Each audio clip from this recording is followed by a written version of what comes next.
Welcome আমার প্রিয় ছাত্রছাত্রীরা, সিন্টু ভদ্রস ইজি ইংলিশে তোমাদেরকে স্বাগত। আজকে আমরা শিখব উডের কতগুলো প্রয়োজনীয় ব্যবহার।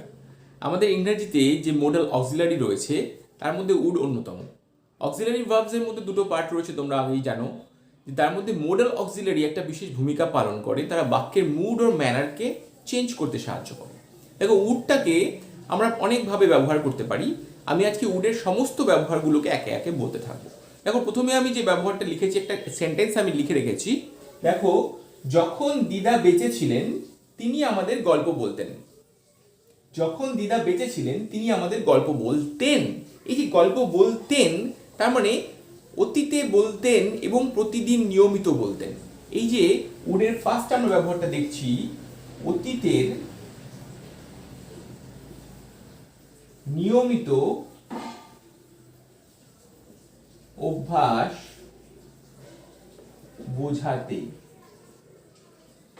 দেখো, তাহলে প্রথম ব্যবহারটা আমরা পাচ্ছি অতীতের নিয়মিত অভ্যাস বোঝাতে কি করে আমরা উডকে ব্যবহার করি। তো চলো দেখে নিই কিভাবে আমরা লিখব। দেখো, যখন দিদা বেঁচে ছিলেন, when grandma বা গ্র্যান্ডমাদারও বলা হয় was alive, she would, this is would, she would tell us stories. তাহলে যখন তুমি উডটাকে ব্যবহার করলে, তার মানে হয়ে গেল সে নিয়মিত আমাদের বলতো। তাহলে উডের এখানে ব্যবহার কি? নিয়মিত কথাটা বলার জন্য, নিয়মিত বলতো। তাহলে তুমি যদি এরকম কোনো সেন্টেন্স লেখো যে ছোটবেলায় বাবা আমাকে লজেন্স কিনে দিতেন, my father would buy me lozenges when I was a child. আমাকে আমার মা অনেক জামা কাপড় দিতেন, my mother would give me many dresses.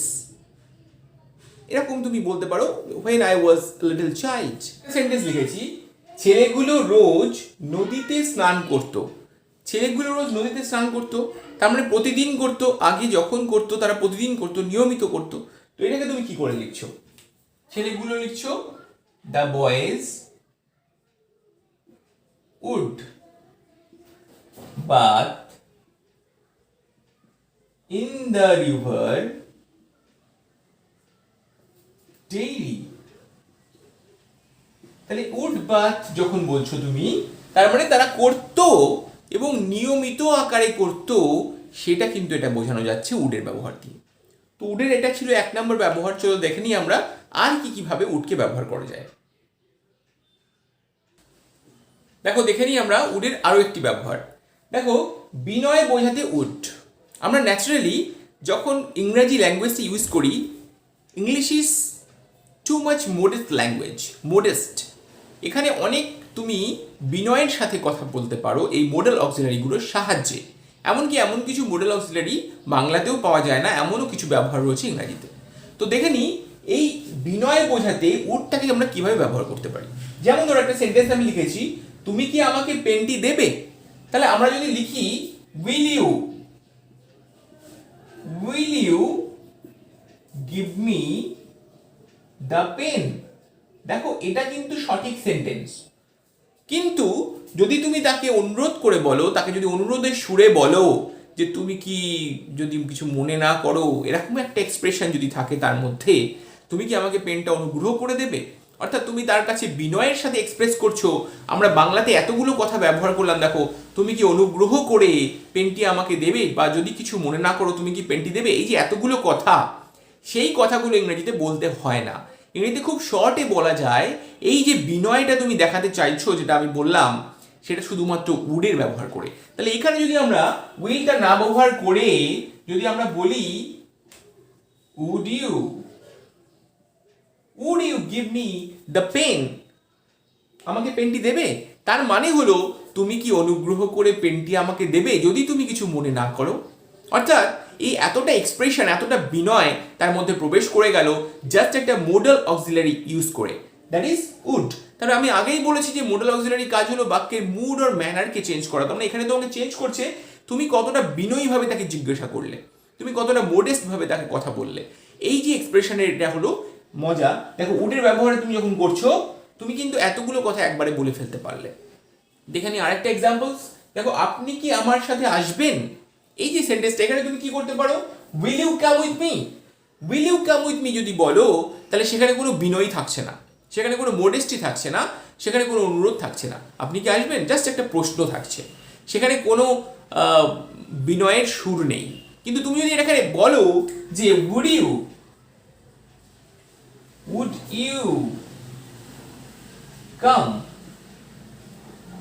with me, তখন কিন্তু এই উডের ব্যবহারটা জাস্ট তুমি এইটুকু একটা মোডাল অক্সিলারি জাস্ট 4-5টা ওয়ার্ডের 5টা লেটারের তুমি যখন ইউজ করলে তখন কিন্তু সেটা বলে ফেললো যে আপনি কি অনুগ্রহ করে আমার সাথে আসবেন, বা আপনার যদি কোনো অসুবিধা না হয়, আপনার যদি কোনো প্রবলেম না থাকে বা আপত্তি না থাকে, আপনি কি আমার সাথে আসতে রাজি থাকবেন। এতগুলো কথা কিন্তু তুমি বলে ফেলতে পারছো এই উডের ব্যবহার করে, would you come with me. তো এটা হলো উডের ব্যবহারের সুবিধা। তো এইরকম তুমি উডের যদি ব্যবহার করতে পারো তোমার ল্যাঙ্গুয়েজটা অনেক বেশি মোডেস্ট হবে। You can talk with anybody, with seniors, with your parents, with your guardians, everybody. তো উডের অনেক অ্যাপ্লিকেশন রয়েছে। চলো আমরা আরও একটি অ্যাপ্লিকেশন দেখে নিই। আমরা পরপর অনেকগুলো দেখবো, তো নিশ্চয়ই তোমরা দেখতে থাকো। চলো পরবর্তী ব্যবহার দেখে নিই। আরও একটি সুন্দর ব্যবহার উডের। দেখো উইলের পাস্ট টেন্স হিসাবে উড ব্যবহার হয়। দেখো আমরা যখন ন্যারেশন করি, বিশেষ করে ন্যারেশনের ক্ষেত্রে এটা প্রয়োজন হয় যে একটা সেন্টেন্স তুমি যখন কোটেশনের মধ্যে ফিউচার টেন্স রয়েছে তুমি উইলটাকে উড করে দিচ্ছ, শ্যালটাকে শুট করে দিচ্ছ, সেই ক্ষেত্রে কিন্তু তুমি এই অ্যাপ্লিকেশনটা করছো উইলের পাস্ট টেন্স হিসাবে। যেমন ধরো he said will you go today, তাহলে he asked if he would go that day. তাহলে তুমি এখানে কি করছো, ন্যারেশন করছো। কিন্তু আরো ব্যবহার রয়েছে, যেমন ধরো আমি শুনেছিলাম যে সে যাবে, আমি অতীতে শুনেছিলাম যে সে যাবে। তার মানে দেখো আমি অতীতের কথা বলছি মানে সেখানে উইলটার থাকছে না, কি থাকছে, উড হয়ে যাচ্ছে। দেখো I heard that he would go. কি হলো এখানে, যেখানে উইল গো, তখন তুমি যখন অতীতের কথা বলছো সেই উইলটাকে পাস্ট করতে হচ্ছে, তখন হয়ে যাচ্ছে এটা উড। তাহলে উইলের পাস্ট ফর্ম হিসাবে আমরা কিন্তু উডকে ব্যবহার করছি। তো দেখে নিই আরেকটা এক্সাম্পলস। ছেলেটি বলেছিল যে সে কাজটি করবে। দেখো এই যে সেই narration, the boy said that he would do the job। তাহলে would do, সে করবে, তার মানে সে নিয়মিত এখানে হচ্ছে না, এখানে হচ্ছে উইলের পাস্ট হিসাবে। তাহলে আমরা যখন কোটেশন ইউজ করছি, বিশেষ করে ন্যারেশন, আমি যেটা প্রথমেও বললাম, তুমি যখন কোনো উইল পাচ্ছ বা শ্যাল পাচ্ছ সেটাকে তুমি কিন্তু পাস্ট করছো। তাহলে উইলের পাস্ট ফর্ম হিসাবে আমরা উডকে কিন্তু পাচ্ছি এইভাবে। তো কি হবে দেখে নাও একবার, the boy said that he would do the job. ছেলেটি বলেছিল যে সে কাজটি করবে, অতীতে বলেছিল, এই জন্য এটা হয়ে গেল উড। তাহলে উডকে আমরা দেখো অলরেডি 3টে ভাবে পেয়ে গেছি। তাহলে নিয়মিত অভ্যাস হিসাবে পেয়ে গেছি, আমরা উইলের পাস্ট ফর্ম হিসাবে পেয়ে গেছি, এবং সব থেকে যেটা বড় বেশি ব্যবহার হয় সেটা হলো বিনয়ী হিসাবে, যখন তুমি মোডেস্টলি কিছু বলতে চাইছো। চলো দেখে নিই আরও কতগুলো ব্যবহার, এখনো শেষ হয়নি, অনেকগুলো ব্যবহার রয়েছে। তো দেখে নিই পরবর্তী ব্যবহারটি। দেখো আরও একটি ইন্টারেস্টিং ব্যবহার, এইটা কিন্তু খুব অসাধারণ, মানে তোমার ভালো লাগতে বাধ্য। এই ব্যবহারটা তুমি নিশ্চয়ই করবে আজকে জানার পর। দেখো বাস্তবে ঠিক নয় কিন্তু অনুমান অর্থে তুমি উডকে ব্যবহার করছো। বাস্তবে ঠিক নয় মানে যেটা বাস্তবতা নেই কিন্তু তুমি অনুমান করে বলছো। যেমন ধরো আমি একটা সেন্টেন্স লিখেছি, দেখো if I were the president, যদি আমি প্রেসিডেন্ট হতাম, I would give smartphone to every student, আমি প্রত্যেকটা ছাত্রকে একটি করে স্মার্টফোন দিতাম। তাহলে কি হচ্ছে বাংলাটা, যদি আমি প্রেসিডেন্ট হতাম, রাষ্ট্রপতি হতাম, আমি প্রতি ছাত্রকে একটি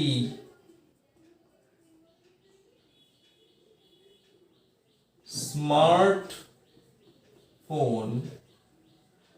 দিতাম। তাহলে ম্যাজিকটা হলো এখানে দিতাম। যদি হতাম তাহলে দিতাম।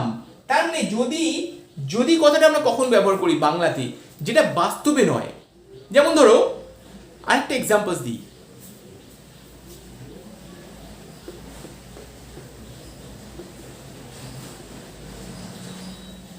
ধরো বললাম যদি আমি পাখি হতাম, যদি আমি পাখি হতাম, আমি আকাশে উড়তাম। তাহলে এই উড়তাম, যদি হতাম, যদি এই যে possibility, but which is not actually true, but imaginary words, you are saying some imaginary words, imaginary expressions, সেক্ষেত্রে তুমি উডটাকে সুন্দরভাবে ব্যবহার করতে পারছো। এবং তুমি কিন্তু এটা খুব বলতেই পারো এভরি টাইম, এটা বিশেষ করে কথা বলার সময় খুবই কাজে লাগে। কি বলছো, ইফ আই ওয়্যার, এটা সাবজেক্টিভ মুড আমি যখন বোঝাবো, সাবজেক্টিভ মুডের মধ্যে এটা আছে, আমি বোঝাবো তখন। If I were a bird I would, কি হচ্ছে দেখো কি সুন্দর ব্যবহার, আই উড ফ্লাই। যদি আমি পাখি হতাম তাহলে আমি আকাশে উড়তাম। If I were a bird I would fly, this is the would, আমি উড়তাম, আই উড। তো এখনো অনেকগুলো ব্যবহার বাকি আছে। যারা ভিডিওটি প্রথমবার দেখছো বা চ্যানেলে প্রথমবার এসছো, সাবস্ক্রাইব করতে ভুলো না, লাইক করে রেখো আর বেল বাটনটি প্রেস করে রেখো যাতে পরবর্তী নোটিফিকেশনটা পেয়ে যাও। সঙ্গে থাকো সকলে।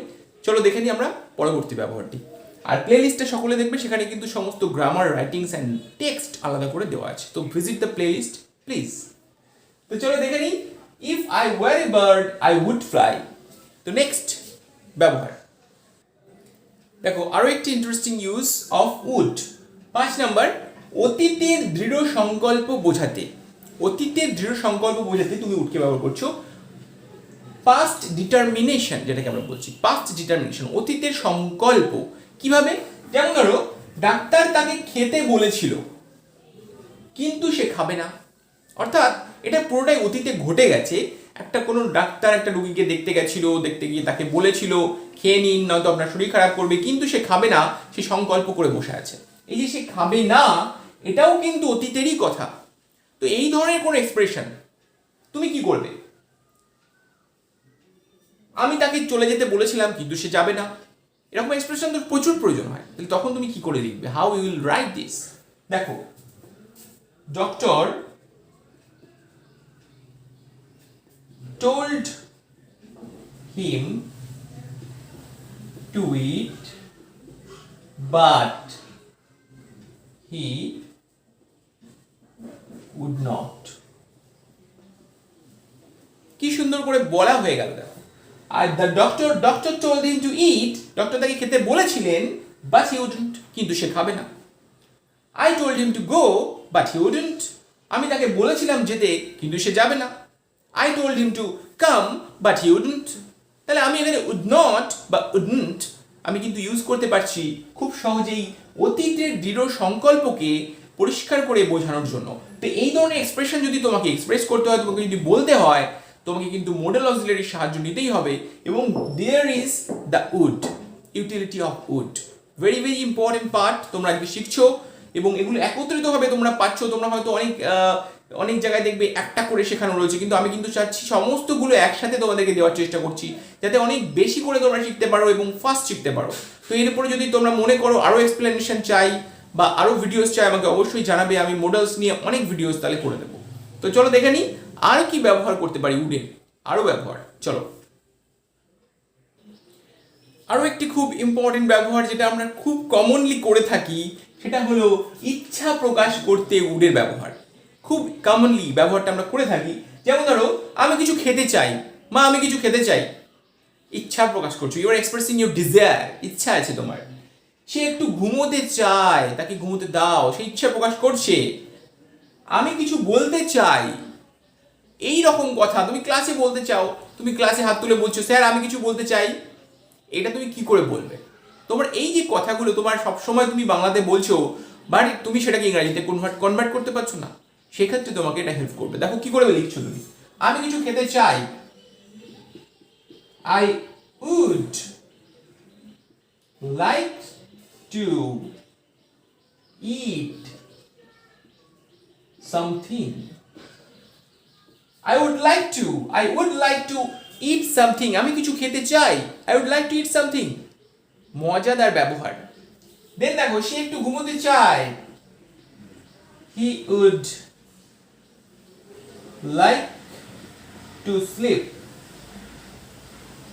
a little. একটু would like, আমি কিছু বলতে চাই, I would like to say something. যদি এখানে লিখে দিই আমি কিছু বলতে চাই, ক্লাসে তোমরা এটা কিন্তু কমনলি বলো সব সময়, স্যার আমি কিছু বলতে চাই, আমি কিছু বলতে চাই স্যার, বলো না? ইয়েস, খুব কমনলি বলো। তখন তুমি কি বলছো? Sir comma I would like to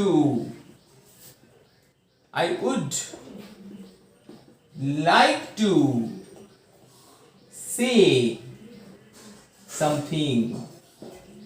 আমি কিছু বলতে চাই, I would like to say something. তাহলে ইচ্ছা প্রকাশ করতে গিয়ে তুমি কিভাবে মনের ভাবটা প্রকাশ করছো সেটা কিন্তু উড ছাড়া সম্ভব নয়। তো উডের একটা বড় পার্ট জুড়ে রয়েছে ইংরেজিতে উডের একটা ব্যবহার। আমি দেখো তোমাদেরকে 6টা ব্যবহার একসাথে করিয়েছি এবং আমি চেষ্টা করেছি সমস্তগুলোর 2-3টে করে উদাহরণ দেওয়ার। তো এগুলোকে বাড়িতে প্র্যাকটিস করতে হবে, বাকিটা কিন্তু ডিপেন্ড করছে তোমার উপরে। যদি বুঝতে না পারো ভিডিওটি পজ করে নিয়ে লিখে নাও এবং সেগুলো বাড়িতে বারবার অভ্যাস করো, বাড়িতে বলা অভ্যাস করো, তাহলে তুমি ইংরেজিতে অবশ্যই ভালো রেজাল্ট করতে পারবে এবং খুব ভালো বলতে পারবে। You can speak yourself, you can express your desires, express your hearts, whatever you want to know you can express it. তো তুমি এটা বলতে পারবে, তোমাকে শিখতে হবে, তারপরে তুমি বলতে পারবে। তো এটার জন্য সকলকে অগ্রিম শুভেচ্ছা থাকলো, নিশ্চয়ই তোমরা বলবে এবং কিছুদিনের মধ্যেই বলা শুরু করবে। তো উডের ব্যবহারটা আজকে এখানেই শেষ করছি। তো যারা প্রথমবার চ্যানেলটি দেখছো আরেকবার বলছি তারা অবশ্যই সাবস্ক্রাইব করতে ভুলো না, বেল বাটনটি প্রেস করে দাও যাতে পরবর্তী নোটিফিকেশনগুলো পেয়ে যাও। তো আরও অনেক ভিডিও নিয়ে আমি আসছি, মজা করে ইংরেজি শিখতে থাকো। আর তার সঙ্গে তো একটু মজা থাকবেই, এন্টারটেনমেন্ট থাকবেই। তো তার জন্য আমি মাঝে মাঝে গান টানও আপলোড করছি। তো সকলে ভালো থেকো, সুস্থ থেকো, আজকে এটুকুই, গুড বাই।